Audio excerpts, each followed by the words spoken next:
Donald, the microphone is yours, and it's working.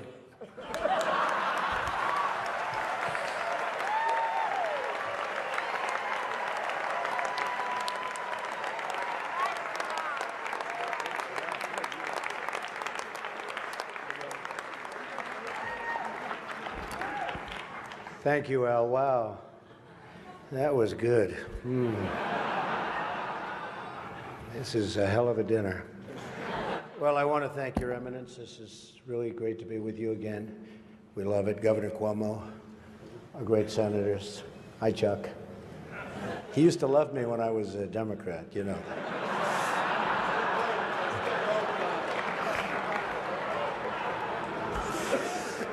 Mayor de Blasio, wherever you are. Where is Mayor de Blasio? Huh? Hello, Mayor. Come on. See, in the old days, I would have known him very well, but I haven't been doing so much of the real estate anymore. And I want to thank Al and Nan Smith. Just a fantastic job you do with the dinner, and congratulations on a record. Over $6 million, right? Is their record. And a special hello to all of you in this room who have known and loved me for many, many years. It's true. The politicians. They've had me to their homes. They've introduced me to their children. I've become their best friends in many instances. They've asked for my endorsement, and they always wanted my money. And even called me really a dear, dear friend. But then, suddenly, decided when I ran for president as a Republican that I've always been a no-good, rotten, disgusting scoundrel. And they totally forgot about me. But that's okay. You know, they say when you do this kind of an event, you always start out with a self-deprecating joke. Some people think this would be tough for me, but the truth is, true.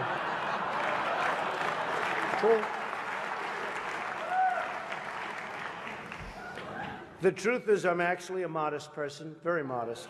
It's true. In fact, many people tell me that modesty is perhaps my best quality. Even better than my temperament. You know, Cardinal Dolan and I have some things in common. For instance, we both run impressive properties on Fifth Avenue. Of course, his is much more impressive than mine. That's because I built mine with my own beautifully formed hands. Well, his was built with the hands of God, and nobody can compete with God. Is that correct? Nobody, right? That's right. No contest. It's great to be here with 1,000 wonderful people, or as I call it, a small, intimate dinner with some friends. Or as Hillary calls it, her largest crowd of the season.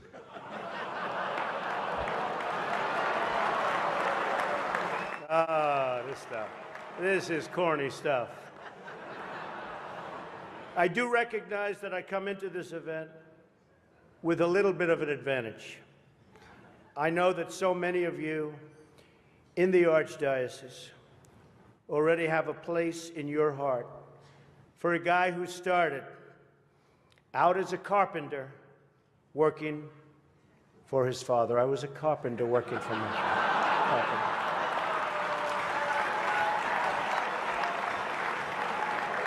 True. Not for a long period of time, but I was for about 3 weeks. What's great about the Al Smith dinner is that even in the rough and tumble world of a really, really hard-fought campaign. In fact, I don't know if you know Hillary, but last night they said that was the most vicious debate in the history of politics, presidential debate, the most vicious. And I don't know, are we supposed to be proud of that, or are we supposed to be unhappy? But they did say that, and I'm trying to think back to Lincoln. I don't think they can really compete with that. But the candidates have some lighthearted moments together, which is true. I have no doubt that Hillary is going to laugh quite a bit tonight, sometimes even at an appropriate moment. It's true.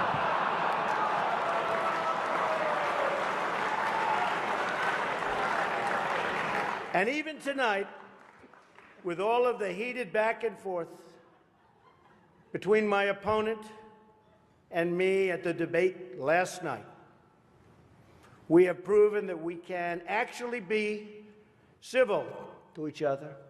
In fact, just before taking the dais, Hillary accidentally bumped into me, and she very civilly said, "Pardon me."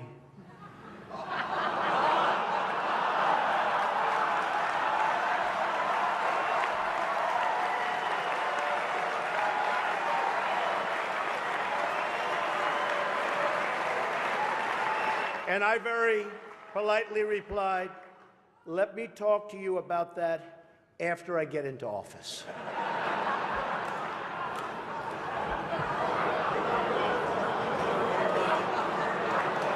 Just kidding, just kidding. And Hillary was very gracious. She said if somehow she gets elected, she wants me to be, without question, either her ambassador to Iraq or to Afghanistan. It's my choice.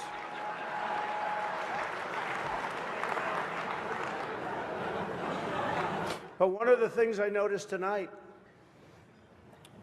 and I've known Hillary for a long time, is this is the first time ever, that Hillary is sitting down and speaking to major corporate leaders and not getting paid for it. It's true.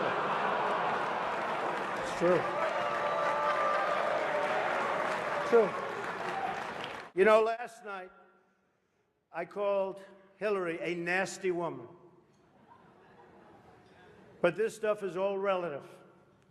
After listening to Hillary rattle on and on and on, I don't think so badly of Rosie O'Donnell anymore.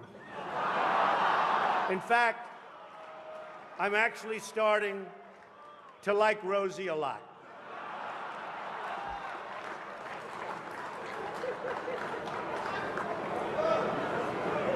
These events give not only the candidates a chance to be with each other in a very social setting, it also allows the candidates the opportunity to meet the other candidates' team. Good team. I know Hillary met my campaign manager, and I got the chance to meet the people who are working so hard to get her elected. There they are, the heads of NBC, CNN, CBS, ABC. There's the New York Times right over there, and the Washington Post. They're working overtime. True. True.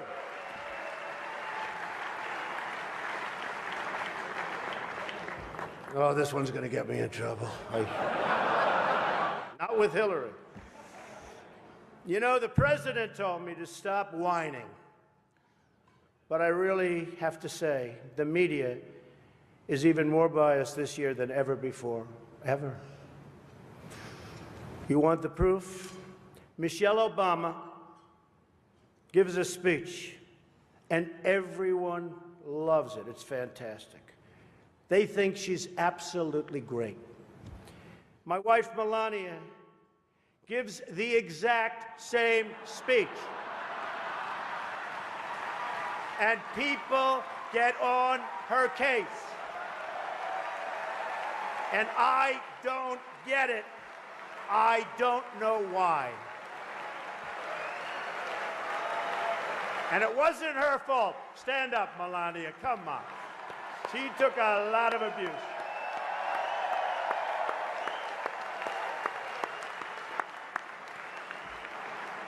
I'm in trouble when I go home tonight.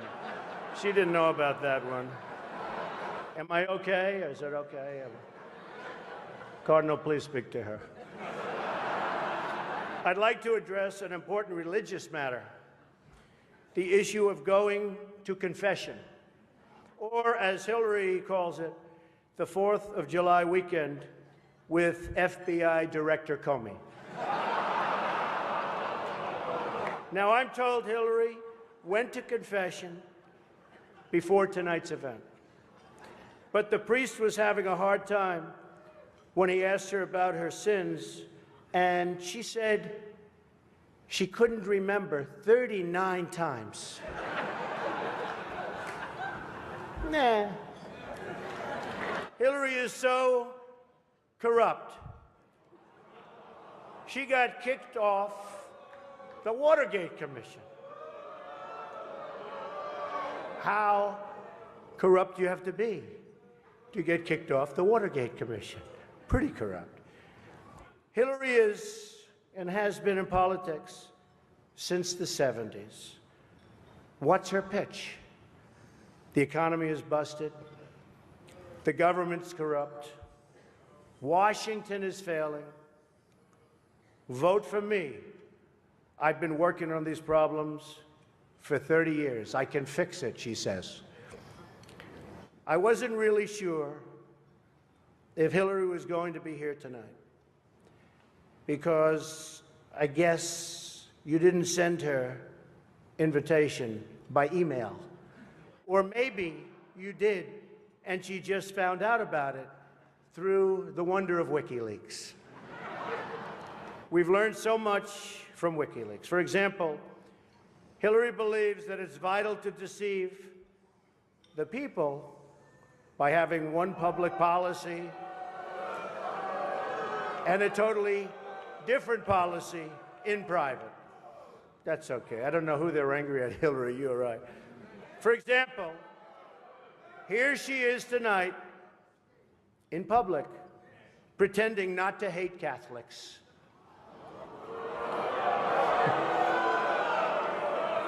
Now, if some of you haven't noticed, Hillary isn't laughing as much as the rest of us.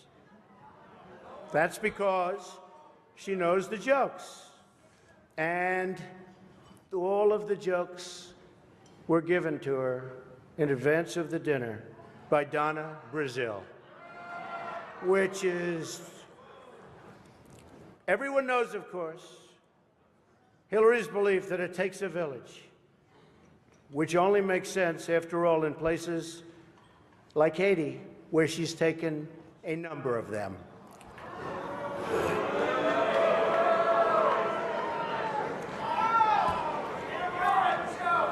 Thank you. I don't know, and I don't want this evening without saying something nice about my opponent. Hillary's been in Washington a long time. She knows a lot about how government works. And according to her sworn testimony, Hillary has forgotten more things than most of us will ever know. That I can tell you. We're having some fun here tonight, and that's good. On a personal note, what an amazing honor it is to be with all of you. And I want to congratulate Hillary on getting the nomination, and we're in there fighting. And over the next 19 days, somebody's going to be chosen. We'll see what happens. But I have great memories of coming to this dinner with my father over the years when I was a young man. Great experience for me. This was always a special experience for him and me to be together. One thing we can all agree on is the need to support the great work that comes out of the dinner. Millions of dollars have been raised to support disadvantaged children, and I applaud the many people who have worked to make this wonderful event a critical lifeline for children in need. And that we together broke the all-time record tonight is really something special. More than 6 million net. The Cardinal told me that's net, Donald, remember. We can also agree on the need to stand up to anti-Catholic bias, to defend religious liberty, and to create a culture that celebrates life. America is in many ways divided.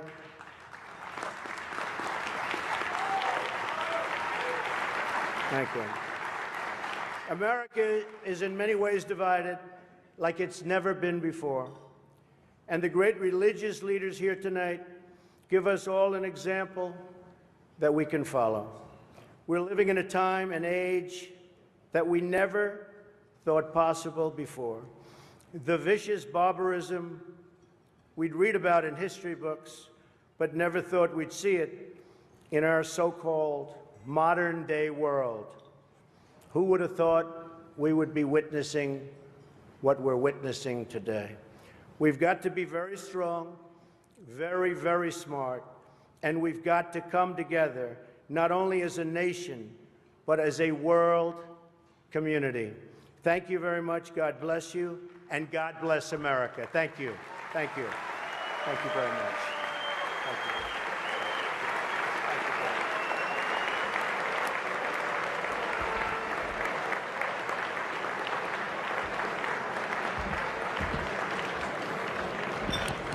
much. As Ronald Reagan would say, there you go again. Thank you very much, Donald. We're honored by your presence. This dinner is a fundraiser for the needy children of the Archdiocese.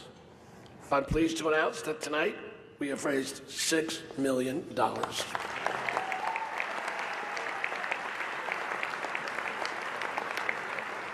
And let me put that in perspective for you. That will pay for nearly 5 minutes of our next speaker's speech. Hillary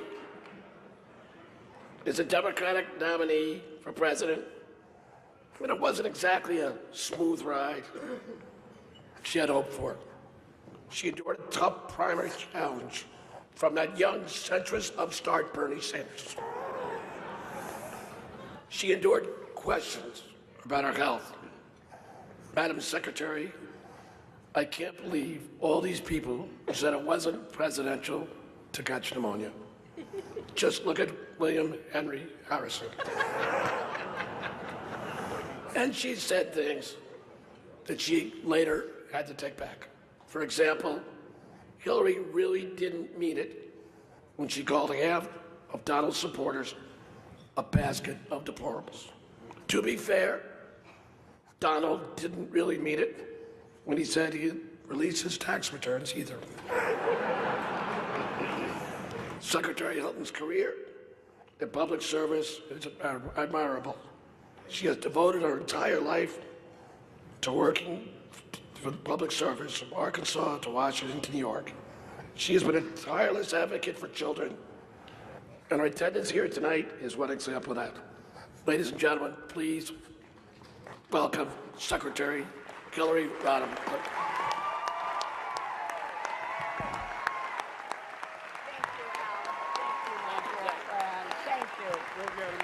Thank you.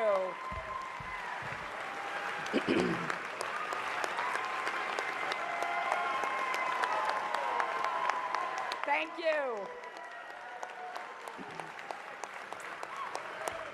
Your Eminence, Your Excellencies, members of the clergy, Alan Nance Smith, Donald and Melania, and all the distinguished guests.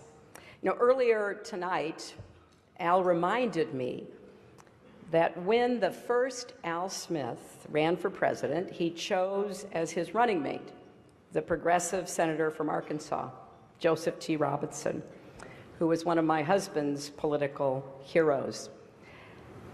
This work that you do through the dinner, Al, you've done it now for 30 years, is such a labor of love. You've been a hero for both the children of the Archdiocese and for the city of New York. And I think we all owe Al Smith a great, great round of applause.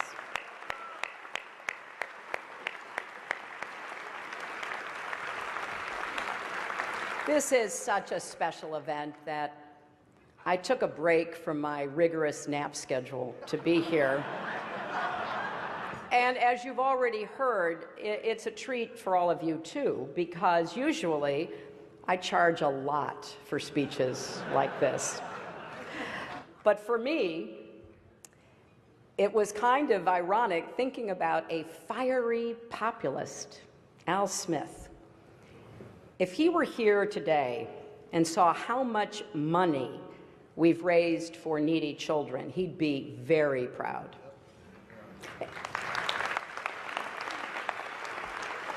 And if he saw this magnificent room full of plutocrats celebrating his legacy, he'd be very confused. It's a special honor to be here with Your Eminence.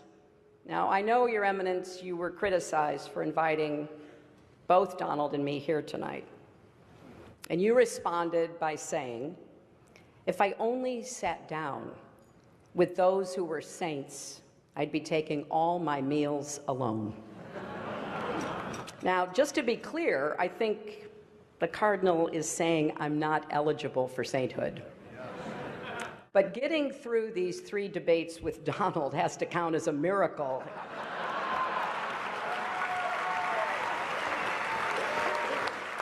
So I guess I'm up against the highest, hardest stained glass ceiling. But Your Eminence, you do deserve great credit for bringing together 2 people who've been at each other's throats. Mortal enemies, bitter foes. I've got to ask, how did you get the governor and mayor here together tonight?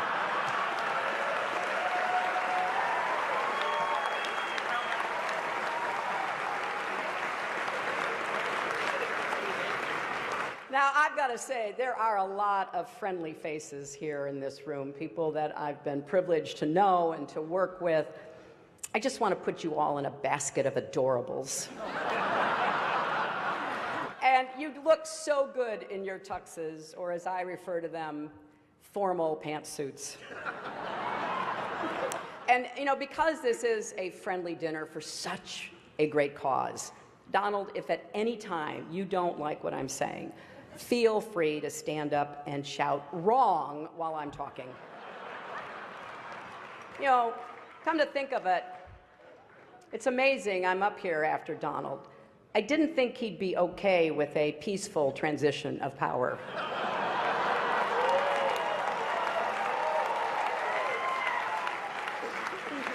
And Donald, after listening to your speech, I will also enjoy listening to Mike Pence deny that you ever gave it. You know, I've had the privilege of being at the Al Smith dinners in years past, and I always enjoy it.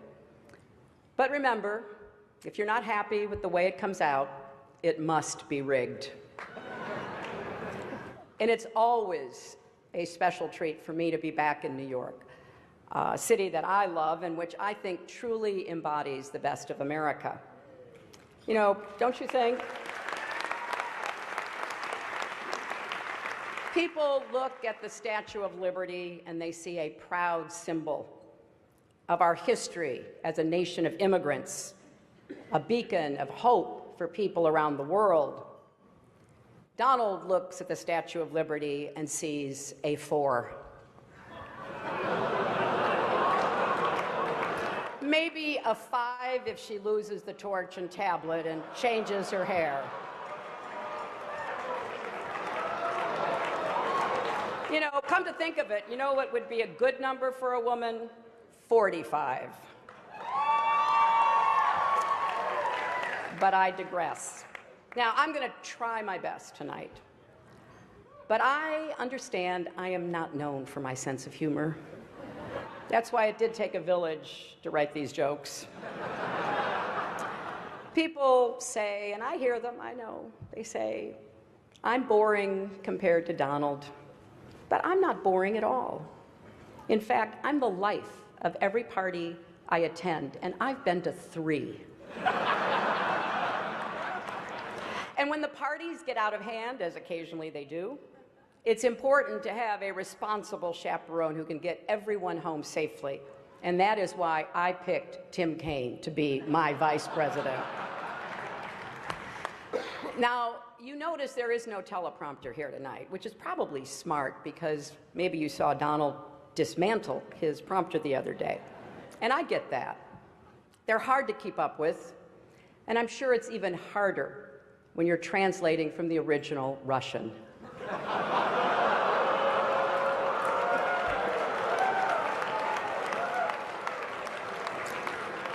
But every year, this dinner brings together a collection of sensible, committed, mainstream Republicans, or as we now like to call them, Hillary supporters. Now, some of my critics, and I hear that too, yeah, they think I only say what people want to hear. Well, tonight that is true. And here's exactly what you want to hear. This election will be over very, very soon.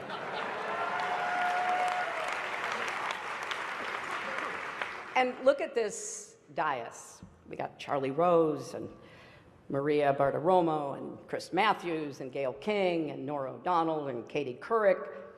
This counts as a press conference, right?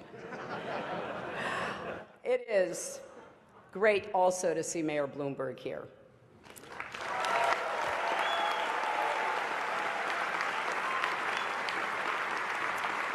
It's a shame he's not speaking tonight. I'm curious to hear what a billionaire has to say.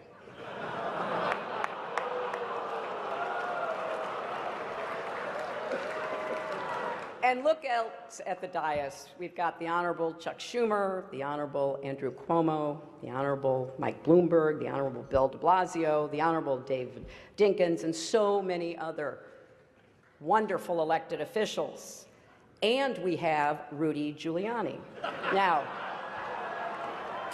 many don't know this, but Rudy actually got his start as a prosecutor, going after wealthy New Yorkers who avoided paying taxes.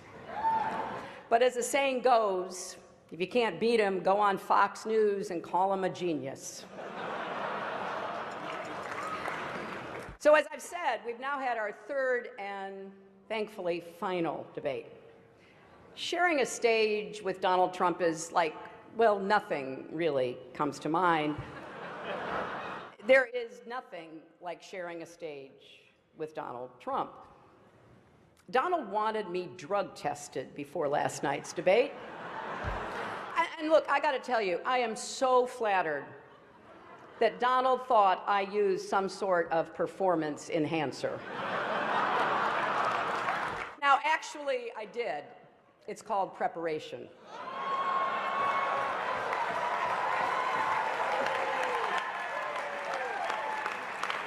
And looking back, I've had to listen to Donald for 3 full debates, and he says I don't have any stamina. That is 4.5 hours. I have now stood next to Donald Trump longer than any of his campaign managers. Now, look, I have deep respect for people like Kellyanne Conway. She's working day and night for Donald, and because she's a contractor, he's probably not even going to pay her. But I think the good news is that the debates finally allowed Republicans to unite around their candidate. The bad news is it's Mike Pence. And it's been a long, long campaign. That should be one of our highest priorities, shortening the campaigns. And whoever wins this election, the outcome will be historic. We'll either have the first female president or the first president who started a Twitter war with Cher. And if Donald does win, it'll be awkward at the annual President's Day photo when all the former presidents gather at the White House. And not just with Bill. How is Barack going to get past the Muslim ban? Now, Republicans in particular seem frustrated with their nominee. Paul Ryan told the Republican members of the House, you don't have to support the top of the ticket. Don't worry about anyone besides yourself. Just do what's in your own best interests. So I guess Donald really has unified his party around his core philosophy. And I don't understand their unhappiness. They say Donald doesn't have any policies. He has no policies. I keep hearing that. I'd actually like to defend him on this. Donald has issues, serious issues, really, really serious issues. And I worry about Donald's go-it-alone attitude. For example, at his convention when he said, "I alone can fix it." You know, in the 90s, I said the same thing about America's health care system, and it didn't work out so well for me either. But speaking of health, Donald has been very concerned about mine, very concerned. He actually sent a car to bring me here tonight. Actually, it was a hearse.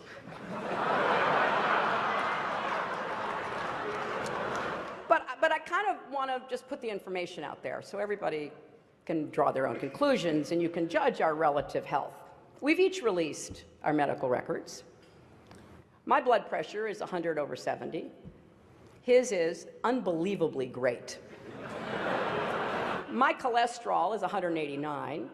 His is presidential. My heart rate is 72 beats per minute. His is the most beats ever, or the least beats ever, whichever sounds best. But Donald really is as healthy as a horse. You know, the one Vladimir Putin rides around on.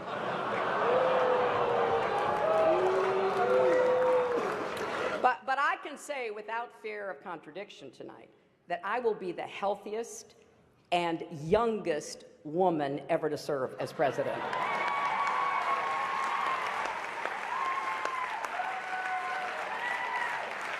But this has really been a strange campaign. You saw it last night, you saw it again tonight.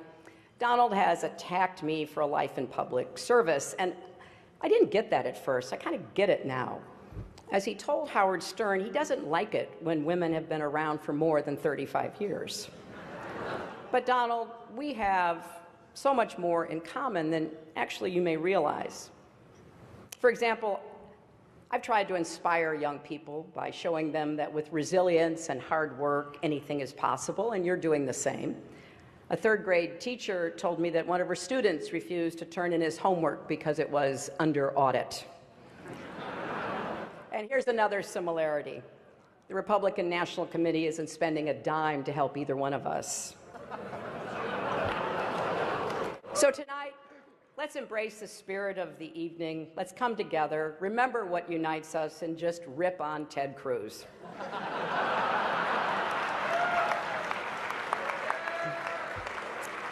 I hope you enjoyed my remarks tonight. I said no to some jokes that I thought were over the line. But I suppose you can judge for yourself on WikiLeaks in the next few days. Donald will tell us after the benediction whether he accepts that this dinner is over. He has to wait and see. But there's nothing funny about the stakes in this election. In the end, what makes this dinner important are not the jokes we tell, but the legacy that we carry forward. It is often easy to forget how far this country has come. And there are a lot of people in this room tonight who themselves, or their parents or grandparents, came here as immigrants, made a life for yourselves, took advantage of the American dream and the greatest system that has ever been created in the history of the world to unleash the individual talents, energy, and ambition of everyone willing to work hard. And when I think about what Al Smith went through, it's important to just reflect how groundbreaking it was for him, a Catholic, to be my party's nominee for president. Don't forget, school boards sent home letters with children saying that if Al Smith is elected president, you will not be allowed to have or read a Bible. Voters were told that he would annul Protestant marriages. And I saw a story recently that said people even claimed the Holland Tunnel was a secret passageway to connect Rome and America to help the Pope rule our country.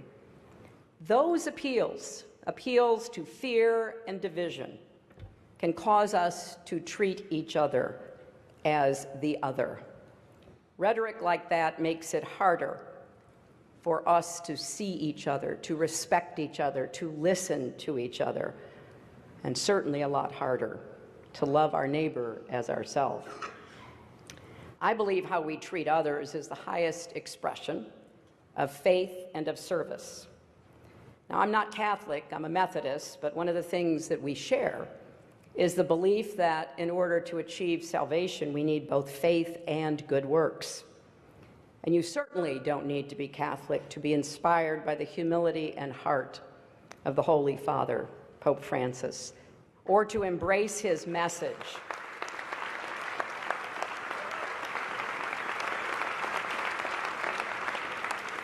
His message about rejecting a mindset of hostility, his calls to reduce inequality, his warnings about climate change, his appeal that we build bridges, not walls. Now, as you may know, my running mate, Tim, is Catholic and went to Jesuit schools, and one of the things he and I have talked about is this idea from the Jesuits of the Magus, the more, the better. Well, we need to get better at finding ways to disagree on matters of policy while agreeing on questions of decency and civility. How we talk to each other, treat each other, respect each other. So I've taken this concept of Magus to heart in this campaign as best as one can in the daily heat, the back and forth of a presidential campaign, to ask how we can do more for each other and better for each other. Because I believe that for each of us, our greatest monument on this earth won't be what we build, but the lives we touch. And that is ultimately what this dinner is all about. And it's why it's been such a great honor to join you all again. Thank you.